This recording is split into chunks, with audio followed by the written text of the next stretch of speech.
Bonjour. Dans ce clip vidéo, je vous partage ma réflexion sur mon vécu de 3 mois chez les Cisterciens à Val-Notre-Dame. Vous verrez plusieurs photos dans ce clip qui donnent une petite idée de mon expérience vécue. Cette expérience fut pour moi la recherche de Dieu dans ma vie. Et surtout, je ne suis pas le seul à chercher.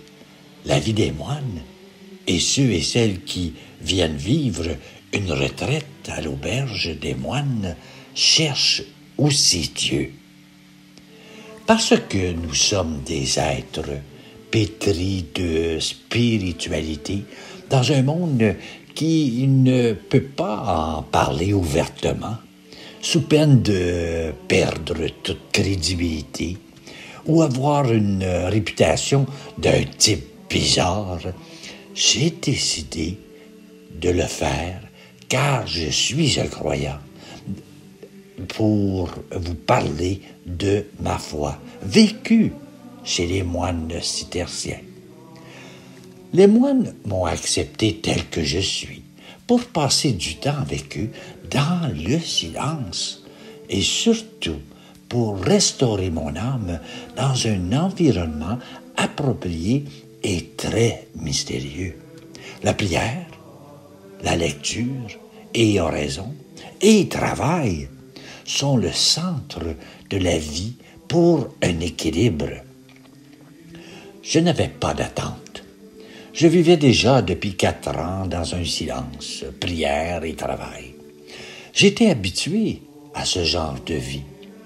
Ce qui a été pour moi une grande découverte, c'est de vivre avec d'autres en silence, prier avec d'autres, travailler avec d'autres en silence.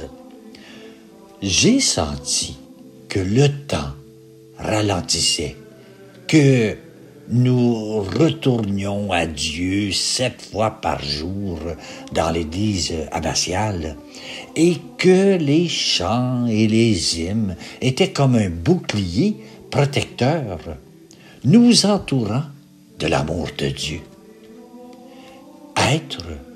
Penser à Dieu 24 heures par jour. Incroyablement grand de vivre cela.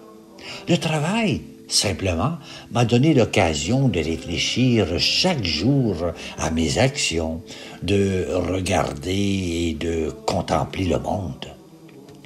Pendant les 3 mois, j'ai senti l'amour de Dieu qui rayonne par les frères moines et la paix du Christ dans la communauté. J'ai l'impression d'être passé par la machine à laver et je vois le monde que Dieu a créé comme beau et bon. Ce qui est capital dans mon expérience, c'était de prier pour le monde. Mon expérience pousse ma réflexion encore plus loin. Si je prolonge ma réflexion à la dimension du monde qui nous entoure, je ne peux que constater avec une certaine tristesse la crise de foi que vivent nos contemporains. Seule la foi nous met en relation avec un Dieu unique qui est Père, Fils et Saint-Esprit. La foi reçue comme cadeau est au-dessus de la raison. Le soleil serait-il trop peu lumineux parce que nous ne pouvons pas le regarder en face? C'est son excès de lumière qui nous empêche de bien le voir. Et c'est aussi la trop grande clarté de Dieu qui nous empêche de bien le comprendre. Le mal dont souffre l'Église et le monde pourrait se résumer ainsi. Crise de la foi. Et que veut dire crise de la foi? Pour moi, cela veut dire crise d'espérance, crise d'amour, crise de piété, et etc. Tous ces mots, nous pouvons les résumer dans la crise de foi, d'espérance et de charité. On pourrait simplifier encore en disant crise de la vie intérieure, c'est-à-dire crise de la grâce. Pour plusieurs, avoir une vie intérieure avec le Christ est nul. Le manque de tout cela dans l'âme humaine signifie l'absence de Dieu. D'où cette grande souffrance intérieure pour une grande partie de l'humanité. Car une vie sans Dieu, c'est une vie vouée à la désespérance. Une très grosse angoisse prend le contrôle de la vie humaine. Comme on le dit souvent, tant qu'il y a de la vie, il y a de l'espoir. Donc, espérons, prions et soyons des témoins de cette foi vraie et humble.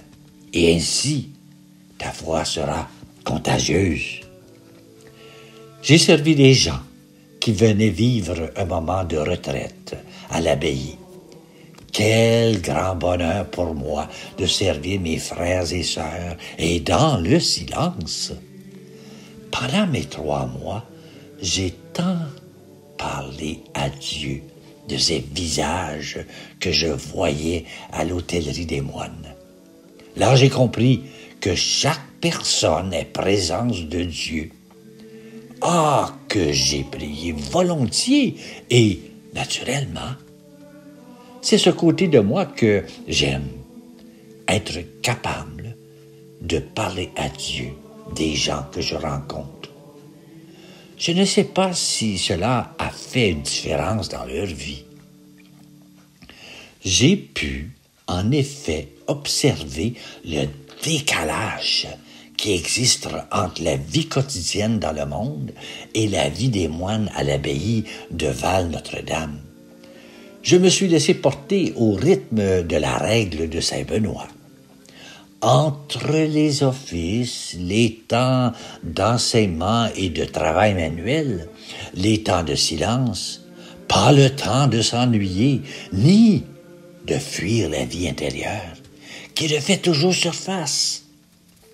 La présence de Jésus se manifeste à mon cœur, touché par la foi et la beauté des contemplatifs qui habitent ces lieux par leurs chants et leurs prières. J'ai vécu de grands moments, de grande paix en moi. Comment garder cette lampe allumée hors du monastère? D'abord, je reste dans le silence. Je me sens bien dans ce silence qui est habité par Dieu. Le défi, c'est continuellement vivre ma journée en présence de Dieu avec un horaire de prière, de lecture et travail physique. Il y a tant à faire dans le monde. Pourquoi entrer dans le monastère?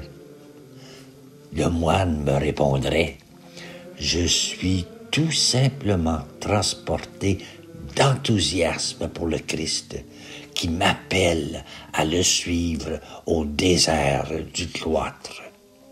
Pour Saint Benoît, fondateur, et les écrits de Saint Bernard de Clairvaux et des pères cisterciens, le moine cherche Dieu dans l'humilité et la joie par la conversion continuelle, la vigilance du cœur, l'obéissance et le désir d'aimer le Christ.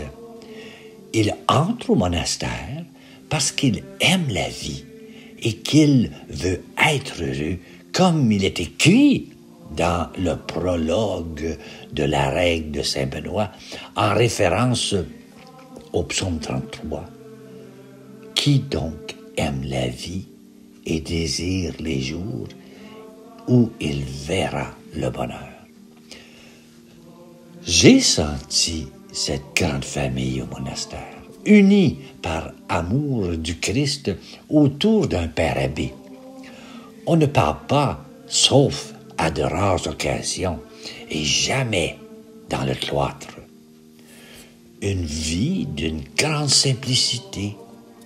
Le silence ne me pesait pas, la solitude non plus. Le père abbé, le père Claude, est vraiment un père qui comprend et encourage. Ça aide beaucoup. La vie monastique entre en moi par tous les pores de la peau. Elle me donne le goût du divin, m'inonde de la lumière du Christ. Je garderai toujours une grande affection pour mes frères de l'abbaye Val-Notre-Dame. Avant de les quitter, je prends le temps de les saluer avec la larme à l'œil, avec cette délicate pudeur qui rend le silence si éloquent. Ils ne sont plus maintenant qu'une quinzaine à l'abbaye Val-Notre-Dame, cachés comme une perle au creux de la montagne coupée dans les Laurentides. Je me suis imprégné du parfum des lieux, de l'architecture moderne et lumineuse de l'abbaye, merveilleuse cathédrale de verre dans la nature. Au fond, je suis resté moi, et ils ne le savent pas, mais possiblement ils s'en doutent. Le moine veut dire monos en grec, celui qui est seul en Dieu. Et voilà, il m'a fait un grand plaisir de vous partager mon expérience de foi. Je me considère chanceux que les moines ont bien voulu m'ouvrir leurs portes pour prier avec moi. Et voilà, bonne journée à toi.